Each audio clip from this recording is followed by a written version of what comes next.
मित्रों नमस्कार, प्रणाम। मैं हंसराज चौधरी, संस्थापक श्री नवग्रह आश्रम सेवा संस्थान मोतीपुर खेड़ा रायला भीलवाड़ा की ओर से प्रणाम करता हूं। कैंसर प्रकट होने के जो लक्षण हैं वो कभी अचानक नहीं होते। जैसे आपको बुखार आया तो बुखार में से अचानक आता है।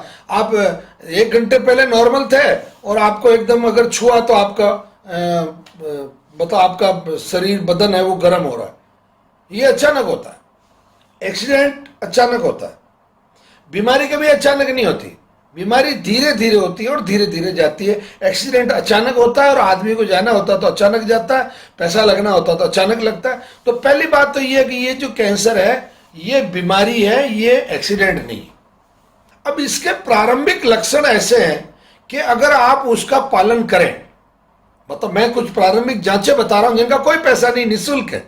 कैंसर की निःशुल्क जांचें बता रहा हूं। नंबर 1, पहली जो जांच है कैंसर, आपके बॉडी पे किसी भी प्रकार का कोई फोड़ा, कोई भी गांठ या कोई भी ट्यूमर बाहर के अंगों में दिखाई देने वाली जगहों पे, वो अगर अनरेगुलर शेप में है और बहुत दिनों तक वो ठीक नहीं हो रही, दोनों चीजें, एक तो बहुत दिनों तक वो ठीक नहीं हो रही है।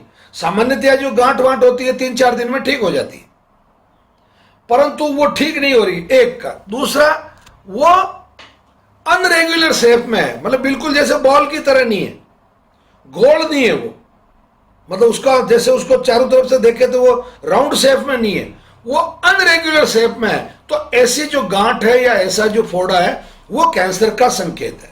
एक, बहुत दिनों तक ठीक नहीं हो रहा, वो भी एक तरह से कैंसर का संकेत है। हालांकि डायबिटीज के मामले में बहुत सारी ऐसी फोड़े हो जाते हैं जो, परंतु वो रेगुलर शेप में होता है, वो अनरेगुलर शेप में नहीं होता। एक पहली जांच है ना बिल्कुल फ्री। दूसरी, आपके शरीर का जो रंग है, आपकी चमड़ी का जो रंग है, आपकी जो त्वचा है, आपके चेहरे का रंग, हाथों का रंग, पेट का रंग, पैरों का रंग, चमड़ी का, त्वचा का जो कलर है वो चाहे काला हो सकता है, परंतु उस पर ग्लो अगर है, ग्लो, तो ये फ्री की जांच है, मतलब आपको अभी तक कैंसर नहीं हुआ है। और अगर वो ग्लो चेंज होने लगा है, वो ग्लो अगर फेडअप होने लगा है, तो मतलब मान के चलिए कि आप कैंसर की तरफ बढ़ रहे हैं, मतलब आपको कैंसर होने वाला है। ये दूसरी जांच, कोई पैसा लगा क्या? नहीं। तीसरा, आपकी जो नींद है वो अगर डीप स्लीप है, गहरी नींद है, आप मतलब जब भी सोते हैं आराम से आपको सोते ही नींद आ जाती है। रात को मान लो 1-2 बार आपको कोई पेशाब विसाब आया तब उठे तो वो कोई मैटर नहीं है। और आप सुबह आराम से 5 बजे तक सोते हैं, मतलब शाम को आप 8 बजे सो जाते हैं, सुबह 5 बजे तक आप नींद निकालते हैं, कोई चिंता का विषय नहीं है, कोई चिंता का विषय नहीं है। आप आराम से, मतलब ये जांच हो गई कि मतलब आपको कैंसर नहीं है। क्योंकि कैंसर वाले पेशेंट को बताने के बाद नींद उड़ती, ये नहीं कह रहा हूं मैं। कैंसर जब बॉडी में डेवलप होता है तो आपकी जो नींद है वो डिस्टर्ब अपने आप हो जाती है, मतलब बिना किसी आर्थिक, सामाजिक और पारिवारिक कारण के, मतलब शारीरिक, आर्थिक और पारिवारिक कारण के भी आपको अगर नींद नहीं आ रही है तो it mean something is wrong. ये जांच हो गई ना बिना पैसे के। एक, आपको भूख जो है वो नेचुरली जो जैसी पहले लग रही थी, हाँ 1 दिन 2 दिन के लिए भूख इधर उधर हो सकती है, जैसा आपने कुछ ज्यादा गरिष्ठ खा लिया या कुछ हेवी कुछ चीजें खा ली या जो ज्यादा कार्बोहाइड्रेट्स ले लिया आपने, जैसे आलू है, उड़द की दाल है, चावल है, ऐसी कुछ चीजें आपने खा ली, या पनीर ज्यादा खा लिया आपने, या ज्यादा फैट्स आपने कंज्यूम कर ली, तो हो सकता है कि 1 दिन आपको भूख ना लगे, परंतु दूसरे तीसरे दिन अच्छी भूख लग जानी चाहिए। तो आपको लगातार अगर 5, 7, 10 दिन, 15 दिन अगर भूख आपको लगनी कम हो गई, मतलब आपका जो डाइजेशन सिस्टम है वो सही होते हुए भी आपको मतलब भूख लगना कम हो गई, तो it mean something is wrong. इसका मतलब ये आपकी जांच हो गई कि आपको कुछ ना कुछ गड़बड़ है, मतलब आपको कैंसर होने वाला है या आप कैंसर की तरफ बढ़ रहे हैं, क्योंकि बिना किसी कारण के आपकी भूख खत्म हो रही है। एक है कि आपको कभी भी अचानक चक्कर आने लग जाए, मतलब बिना किसी ज्यादा हार्ड वर्क के या बिना किसी ज्यादा भय के या बिना किसी और किसी बाहरी कारण के आपको चक्कर आने लग जाए और आपके आंखों के सामने यूं काला काला अंधेरा या पीला लाल अंधेरा आने लग जाए और आप एकदम सर पकड़ के नीचे बैठ जाए, इस तरीके के सिम्टम आप में अगर आते हैं तो आप मान के चलिए कि आपको मतलब आप कैंसर की तरफ बढ़ रहे हैं। ये बहुत महत्वपूर्ण जांचें हैं। मैं वापस सबको एक बार दोहरा देता हूं, आपको अचानक भूख लगना कम हो जाना, आपकी त्वचा का ग्लो का कम हो जाना, किसी फोड़े फुंसी का बहुत दिनों तक ठीक नहीं होना, किसी फोड़े फुंसी का अनरेगुलर शेप में बन जाना, किसी विशेष भय से आपका मन आशंकित होके आपका भोजन कम हो जाना, भोजन की मात्रा जो है वो कम हो जाना, यानी कि भूख कम लगने लग जाना, आपका ग्लो जो है, आपका ऑरा जो है, आपकी त्वचा का जो आभा है वो धीरे धीरे कम हो जाना। ऐसे अचानक बिना किसी कारण के आपका चिड़चिड़ा हो जाना, या शरीर के किसी अंग में जलन होना, लगातार उसमें बर्निंग होना, या आपकी लेटरिन में से बिना किसी विशेष, जैसे आपको पाइल्स नहीं है फिर भी आपकी लेटरिन में से कुछ खून आने लग जाए बार बार, मतलब वो हर 1-2 दिन में, मतलब वो खून आने का सिलसिला, आपके मुंह में से कभी कभी खून आ जाना, या आपके मुंह में से अजीब तरह की बदबू आने लग जाना, मतलब जैसे मरे हुए मुर्दे की बदबू आती है उस तरीके से आपके मुंह में से, तो इसका मतलब आपके पेट में कहीं ना कहीं वो गड़बड़ होने लग गया।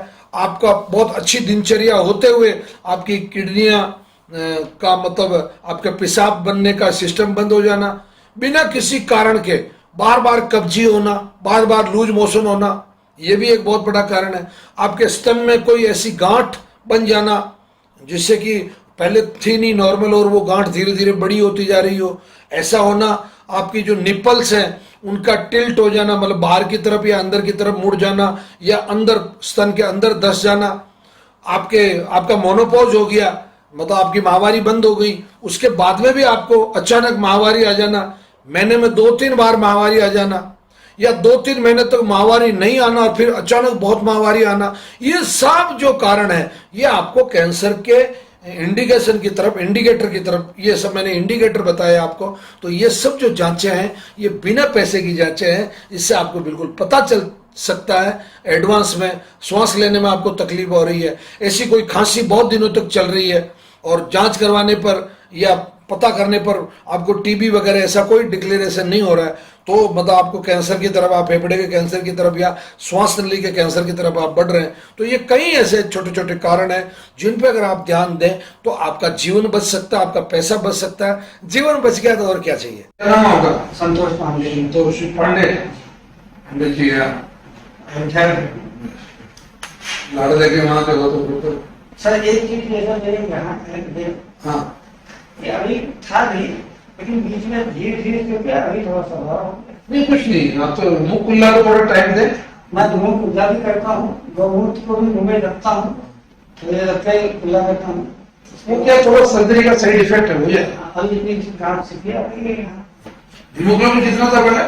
9.4 9.4 अभी हो गया कितना? 12.4 1.4 बहुत अच्छे है। 3 पॉइंट पढ़ना 2 महीने में।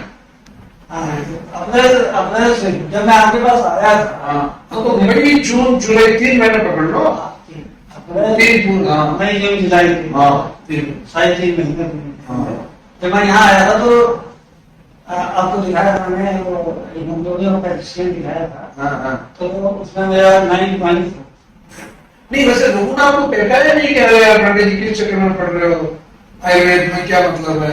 नहीं, जैसे अभी मैं यहाँ जिससे मैंने सर्जरी करवाई थी, उस डॉक्टर के पास मैं गया, उसमें डर गया था क्योंकि इतना हो गया अचानक, ये और वही में दिखा था मेरे, तो खिंचाव बहुत ज्यादा नहीं हुआ। उसने कहा कि इसको ऑपरेशन करके निकाल दो। मैं तो हमने कहा कि चल ठीक है, डेली बनाते हैं। मैं बाहर आया, घर में बताया तो मैंने, घर में कहा कि यार थोड़ा पागल आदमी है, इस बात की यार बारे में हमने कहा डिप्रेशन तो हुआ, यहाँ का जीप के नीचे था, यहाँ भी आ गया है, यहाँ हो गया। पहले गलती स्लैब लगा था, यहाँ से निकाल गया, स्लैब लगाया था, तो स्लैब पे जस्ट यहाँ इस जगह पे अंदर से छोटा हमें लगा तो कोई मेडिसिन कंटिन्यू होगी तो नहीं मिलेगा। हाँ तो वो अभी क्या हुआ था कि वो बहना से हुआ इतना था, तो मैंने उसको दिखाया तो मैं दवा यहाँ से ले गया था 2 महीने की। तो खाता हूँ, सिंघाड़ा खाता हूँ, पौधान मंगवाता हूँ अमेज़न से मंगवाता हूँ, घी में लगाया करके। इसका मैं इडली के बनाती हूँ। इडली बनती है? हाँ, मैं इडली भी अपना रख के नारियल की चटनी बनाती हूँ। मजा लग रहा है जिंदगी में। धनिया, टमाटर, एक हल्की सी मिर्ची बढ़िया सा बना के, और फिर पत्नी है? हाँ पत्नी है, बहन है। अच्छी सलाह रखती है। मतलब ये समझ लीजिए कि इन लोगों का बहन भी अगर आ गया तो औरत से ज्यादा बहन मेरी जो आई आपके पास, भाग्यशाली हो। और वाइफ जो है, बच्चे जो है, मतलब मेरा अपना खाना रखो पहला तो मैं इसे बच्चे हैं जो नहीं, फिर डॉक्टर साहब को भी लास्ट में एलोपैथी वाले डॉक्टर को आखिरी आधे में क्या बताया? अभी 20-25 दिन पहले मैंने क्या बोला डॉक्टर? बोला इसको लेजर से निकलवा दो, निकलवा देते हैं, इसमें कीमो करना होगा, तो इसमें जो है इंजेक्शन लेना होगा। तो फिर वही कहानी पूरी। हाँ बोला कि हमने कहा कि डॉक्टर फिर आप ये निकाल लेंगे पूरा, बोलेंगे तभी तो होगा। तो हाँ वो होगा। हमने कहा कि यार कहीं या तो लेजर से निकाल दो। तो हमने कहा लेजर से कैसे होगा? बोला वो लेजर से यही कहीं एकदम से निकाल लेंगे, उसके बाद फिर कीमो थोड़ा सा देंगे आपको।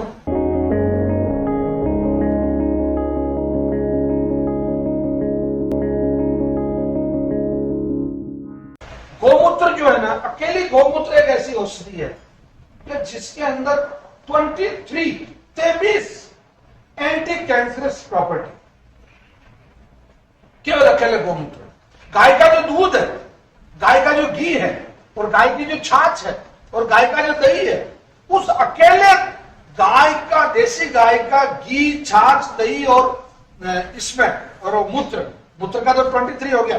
केवल इन बाकी उत्पादों में 12 ऐसे कंटेंट्स हैं जो एंटी कैंसरस। आपका मूंग है, मूंग तो सब जानते हैं, हरा मूंग छिड़के वाला। मूंग के अंदर 3 एंटी कैंसर प्रॉपर्टी जो कि आपके कैंसर को ठीक करता है। डॉक्टर एलिसन, इनको नोबेल प्राइज मिला 2018 में, ठीक। तो आयुर्वेद का एक सिद्धांत है, दर्द रहित, चिंता रहित, कलंक रहित, दर्द रहित, चिंता रहित, कलंक रहित जीवन यापन करते हुए प्रातः काल का खाया हुआ शाम तक पच जाए और शाम का खाया हुआ प्रातः तक पच जाए, यह स्वास्थ्य की परिभाषा। दूसरा, ये जो ग्राइंडर लगता है पैसे का, साहब 1.5 लाख रुपए लगेगा साहब एक साइकिल का, सर्जरी का 15 लाख की व्यवस्था करके आ जाओ साहब, या रेडिएशन करना तो उसमें ये होगा, या इम्यूनोथेरेपी करनी तो ये होगी। नहीं भैया नहीं, हाथ जोड़ जोड़ के कह रहा हूं, कुछ नहीं करना। सब्जी मंडी जाओ, जितने प्रकार की सब्जियां मिलती सब लेके आ जाओ। हर सब्जी में से करीब करीब 20-20 ग्राम, 25-25 ग्राम ले लो। उसको उबलते हुए पानी में एक बार डाल के थोड़ी देर रहने दो, फिर उसको निकाल लो, मतलब उसको डिटॉक्सिक कर लो। उसके अंदर जो सोडियम, कैल्शियम, मैग्नीशियम, फास्फोरस जो है वो पानी में आ जाएगा 80%। पूरी क्लास आज विज्ञान पे है। ऑस्मोसिस का नाम सुना होगा आपने। एक ऑस्मोसिस क्रिया होती है, जो सघन जो होता है वो तरल की तरफ जाता है, जो गाढ़ा होता है वो ढीले की तरफ जाता है, तरल की तरफ। वही है आपका, जितना भी टॉक्सिक से वो निकल गए। बाकी अब जो वो सब्जी बची उसको पानी में डालो, वो करीब मान लो आपका जैसे 150 ग्राम सब्जी है, फिर उसमें 50 ग्राम टमाटर डाल दो, उबलने दो शानदार। फिर एक इलायची क्रश करके उसमें डाल दो, फिर एक लौंग डाल दो, 5-4 काली मिर्च डाल दो, सौंठ हो तो थोड़ी सी सौंठ डाल दो, करो उसके नखरे ठाठ से, और वो जो सूप बनेगा इतना शानदार बनाओगे मजा आ जाए। मतलब और नखरे मत करो, उसमें अगर वो जो फाइबर है वो भी यूज करो। मैं तो कह रहा हूँ मिक्सी में मतलब मोटा मोटा ग्राइंड कर लो, हल्का सा काटा काटा पी लो ना, हो गया शाम को तो। और सुबह प्रदेश जितने प्रकार के फल मिल जाए आपको, केला मिल गया, आम मिल गया, अंगूर मिल गया, मौसमी मिल गई, नाशपाती मिल गई, अनानास, मतलब जितने प्रकार के टाइप ऑफ फ्रूट्स है आपके, प्लस उसमें गन्ना भी, गन्ने के सीजन में गन्ना भी मिल जाए, सबका जूस एक साथ बना लो और 150 से 200 ml जूस जम के सुबह पी लो। आपकी इम्यूनोथेरेपी कितने की पड़ेगी बताओ आपको? 3.5 लाख। एक सप्ताह में 3.5 लाख का फॉर्मूला तो मैंने दिया। और क्या चाहिए आपको? और उससे अगर अच्छे रिजल्ट नहीं आए तो मतलब धिक्कार है आयुर्वेद, और धिक्कार है नशा चौधरी। मतलब क्या बात करते, मतलब चीजें तो करनी पड़ेगी, चीजें तो करनी पड़ेगी। ये कैप्सूल नहीं है जो वो दबाया अंगूठे से ले लिया, आयुर्वेद कैप्सूल नहीं है, आयुर्वेद परिश्रम है। आयुर्वेद की 5 चीजें बताता हूं मैं आपको। पहला कारण, क्या इसलिए चूज करेंगे एलोपैथी फेल हो गई इसलिए हम आए, हमारे पास और कोई सब्स्टिट्यूट नहीं था इसलिए आयुर्वेद में आ गए? नहीं, बिल्कुल गलत। आयुर्वेद अगर फेल हो गया होता तो हकीकत कह रहा हूं, आज की तारीख में ये सब कुछ फेल हो गया। 5,500 वर्ष पुरानी चिकित्सा पद्धति है आयुर्वेद। ये होम्योपैथी आयुर्वेद से निकली है, यूनानी आयुर्वेद से निकली है, सिद्ध आयुर्वेद से निकली है, योगा आयुर्वेद से निकली। ठीक है, अलग अलग विभाग हो गए। आयुर्वेद का पहला, आयुर्वेद क्यों अपनाना है? प्रकृति के सर्वाधिक करीब अगर कोई पैथी है नेचर के, तो वो आयुर्वेद। एक दूसरा, प्राकृतिक गुणों को अनुकूलन करने की अगर सबसे ज्यादा किसी में विद्या या विधा है तो वो आयुर्वेद में। अनुकूलन का मतलब होता है स्टेबलाइजर, मतलब बिजली ज्यादा आ रही तो हम लोग कम कर देगा, कम आ रही तो थोड़ा वोल्टेज बढ़ा देगा। वही आयुर्वेद की जितनी औषधियां, अपने बाप दादा हरी सब्जियां खा रहे थे, अपने बाप दादा गन्ने का रस पी रहे थे, अपने बाप दादा नीम से दातुन कर रहे थे, अपने जितने बड़े बुजुर्ग वो सब गाय का दूध पी रहे थे। नया क्या है? कुछ भी नया नहीं है। टोटल रिसर्च, मतलब पुनः उसको करना।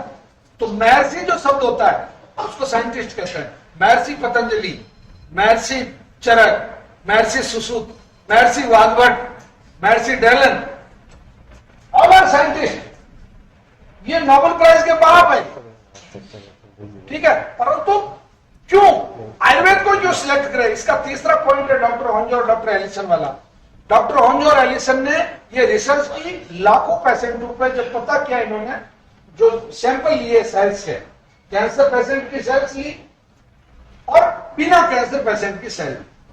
जैसे मुझे कैंसर नहीं, एक नमूना मेरा लिया, और आपको कैंसर है तो एक नमूना आपका लिया। उन कोशिकाओं की जांच की तो उनको बहुत आश्चर्य हुआ। ये इन्होंने काम शुरू कर दिया था 1994 में, 94 में। बस कितना लंबा काम किया है। 2018 में जाकर नोबेल प्राइज मिला। और इनकी टीम के जो मेंबर है वो मेरे मित्र भी है, डॉक्टर डगलस है, जो डॉक्टर केली के हस्बैंड है, जो ऑस्ट्रेलिया में कैंसर पर बहुत बड़ा काम कर रही है। वो डॉक्टर डगलस भी इनकी टीम में थे। मैं हकीकत कह रहा हूं, ये कपोल कल्पना नहीं है। क्या काम किया होगा उन्होंने 94 से 2018। आदमी ये घुटने टूट जाते इतने लंबे तक काम करने से। परंतु इनको जो प्राथमिक सफलता मिली वो इनको 98 या 99 के आसपास मिल गई। इनको पता चल गया कि इन कोशिकाओं के अंदर 2 प्रोटीन अलग है। कैंसर वाली जो कोशिकाएं हैं उनमें 2 प्रोटीन एक्स्ट्रा है, PD1 और CTLA4। ये 2 प्रोटीन अलग है जो कि सामान्य कोशिकाओं में नहीं।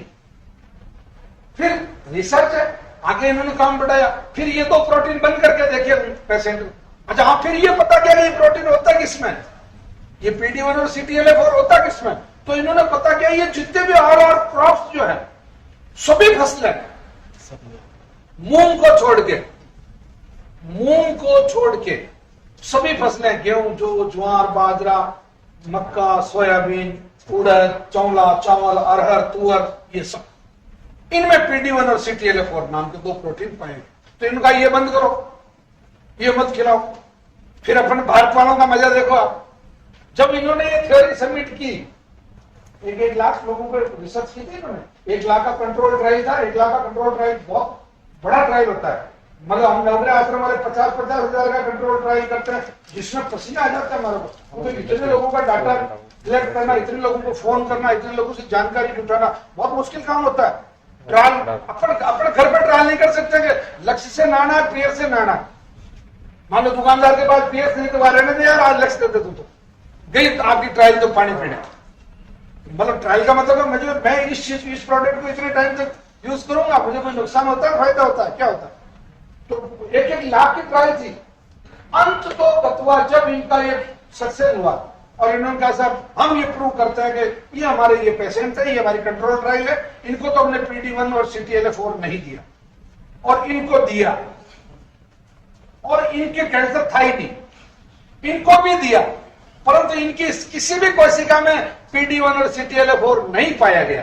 यानी कि ये चीज प्रूव हो गई विज्ञान की तरफ से कि कैंसर की जो कोशिका है उसकी जो खुराक है, उसकी जो डाइट है, वो ये प्रोटीन। समझ में आ गई बात? तो ये प्रोटीन आपको छोड़ना, ये प्रोटीन छोड़ते ही आपने कैंसर को 50% हरा दी। समझ में आई बात? इसलिए आयुर्वेद को चुनना है। अच्छा, फिर भारत वाले लोगों ने एक खेल और किया, उनका ये उपवास की थ्योरी है, थ्योरी ऑफ उपवास है, मतलब उससे लंघन, जिसको आयुर्वेद में लंघन कहा गया, लंघन करना मतलब उपवास करना। तो उनका कहा ये तो हमारे ऋषि मुनियों ने की थी, ये तो यार तुम ही कर लेते ना, फिर तुम तो करते नहीं हो, और उन्होंने किया जिसके लिए तुम्हारे पेट में बल पड़ते हैं। आज मैं जिस औषधीय पौधे की आपको जानकारी दे रहा हूँ वो भारत में अब करीब करीब विलुप्त प्राय की श्रेणी में आ चुका है। और खासतौर से ये जो प्रजाति मैं बता रहा हूँ गूगल है, ये जंगली गूगल है, इसमें नाम मात्र के पत्ते होते हैं। हालांकि अभी एक देहरादून के साइंटिस्टों ने एक गूगल की एक प्रजाति निकाली है, तो उसमें खूब पत्ते हैं, परंतु इसका जो देसी वैरायटी का जो इस देसी नस्ल का जो गुण है वो अद्भुत है। इस सबसे पहले तो मैं आपको ये बता दूं कि ये जो गूगल है ये गठिया बाई जो होती है, वात रोग जितने भी होते हैं उनमें अद्भुत काम करता है। दूसरा, जिन लोगों को दर्द जो होता है, पेन किलर, मतलब एक बहुत ही शानदार पेन किलर है। और तीसरा, कैंसर चिकित्सा में भी गूगल का बहुत उपयोग है। इसकी जो गूगल का जो उपयोग है वो निसंदेह मतलब अद्भुत है। इसमें से मैं आपको बिल्कुल पास में से दिखाऊंगा, ये मैंने एक जो टहनी तोड़ी, इसमें से ये गोंद निकल रहा है।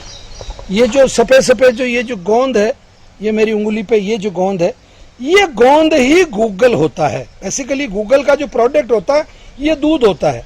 ये दूध जब हवा के संपर्क में आता है तो धीरे धीरे गोंद के रूप में मतलब बन जाता है, और उस गोंद को इकट्ठा करके गूगल के रूप में इस्तेमाल किया जाता है। अब इसका जो इसकी यूं काम में लेने को इसकी पत्तियां भी काम आती है, इसकी टहनियां भी काम आती है, और ये खास तौर से ये जो है इसमें बड़ी अच्छी बहुत शानदार खुशबू मतलब इसमें आती है। और इसका जो तना है उसकी पहचान ये है, इस गूगल के तने को आप पहचाने तो इसके ऊपर से आप ये देख रहे हैं ये इस तरीके की छोटी छोटी झिल्लियां उतरती है, जिस तरीके से सर्प अपनी कैंचुली उतारता है उस तरीके से ये आप देख रहे हैं ये प्रत्येक वर्ष मतलब अपनी इस तरीके से कैंचुली उतारता है। मतलब ये इसके ऊपर से मतलब इसकी जो छाल कह लें या इसके ऊपर का जो कवर कह लें वो ये इस तरीके से उतारता है। अब मैं इसके आपको बीज के बारे में बता रहा हूँ। ये इसका बीज है, ये देखिए, ये जो बीज है, ये जो मेरी उंगली है जहाँ इसका बीज आ रहा है, एक ये देखिए ये जो हरा है, ये जो बीज है, ये मेरी उंगली के बिल्कुल सामने ये बीज है, ये इसका सीड है। तो इसका दोनों तरीके से विस्तार किया जाता है। कुछ लोग इसकी टहनी लगा देते हैं और कुछ लोग इसका जो बीज है वो बीज को भी मतलब इस्तेमाल करते हैं। अब आते हैं अपन इसके उपलब्धता पे। ये मतलब ज़्यादातर जो पहाड़ी इलाका होता है, खासतौर से राजस्थान का जो अरावली क्षेत्र है, मतलब आपका गुजरात बॉर्डर माउंट आबू से लगा के और ठेठ मतलब राजस्थान जहाँ ख़त्म होता है वहाँ तक जो पूरा अरावली की जो पहाड़ियाँ हैं उसमें गूगल बहुत मतलब पर्याप्त मात्रा में पहले पाया जाता था, परंतु धीरे धीरे इसको इस तरीके से इसका दोहन किया गया, इसको काटा गया कि ये वैरायटी विलुप्त होने की स्थिति में आ गई। नवग्रह आश्रम पर इस प्रकार के इस प्रजाति के 8-10 पौधे हैं, जिससे अब मैं हमारे बागवान जी को कह के मैंने इसकी अब कलमें लगवाना शुरू किया है। तो ये कुछ कलमें जब लग जाएगी तो हम चाहते हैं कि ये जो ओरिजिनल जो गूगल है उस हाइब्रिड गूगल में वो उतनी एफिशिएंसी नहीं है, उतनी विशेषता नहीं है, उतनी खासियत नहीं है उसमें, और औषधीय गुणों में भी वो थोड़ा कमज़ोर है। तो मैं चाहता हूं कि इस अब और हड्डी संबंधी जितने रोग हैं उनमें भी गूगल का बहुत बेहतरीन उपयोग है। तो मित्रों, आप जब कभी भी श्री नवग्रह आश्रम आए तो इस प्रकार के औषधीय पौधों से मिलें, आनंद आएगा, आपका ज्ञान बढ़ेगा।